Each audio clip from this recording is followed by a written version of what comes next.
The president on the warpath today, reacting to a New York Times story that says Trump's deal to avoid tariffs on Mexico does not actually have much new in it, with multiple provisions having been agreed upon months ago before the threat of tariffs. So the reporting goes. Now, first, the New York Times says Mexico's decision to deploy its National Guard to help curb irregular migration actually happened back in March.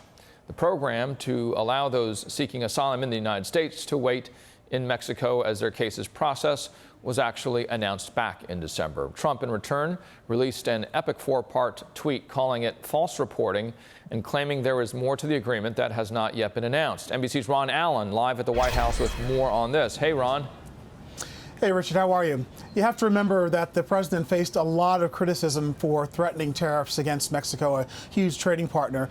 A lot of critics said that this was only going to hurt American consumers and that it wasn't the right way to, it would inflame tensions between these two countries at a time when that's really not a good thing to do, which may explain why the president is trying to insist, and insisting clearly by those tweets, that this is a victory, that his tactic worked. And he's also been saying that if these measures that Mexico has said they will carry out do not produce the results that he wants to see, that he'll threaten or he'll impose tariffs again, or so we could be right back here again. The administration is insisting that the Mexicans are coming through with real measures that are going to make a difference. Here's the acting Secretary of Homeland Security talking about it.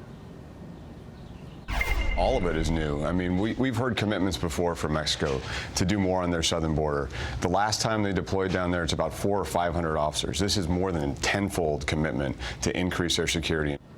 The question is whether those officers, whether those National Guards, as they're called in Mexico, will make a difference and stop the huge numbers of migrants who have been coming from Central America through Mexico and into the United States. There's also a lot of questions about whether Mexico has the capacity to deal with these people who will now be waiting in Mexico while their asylum claims are being processed in the United States. That takes years, perhaps, if not longer.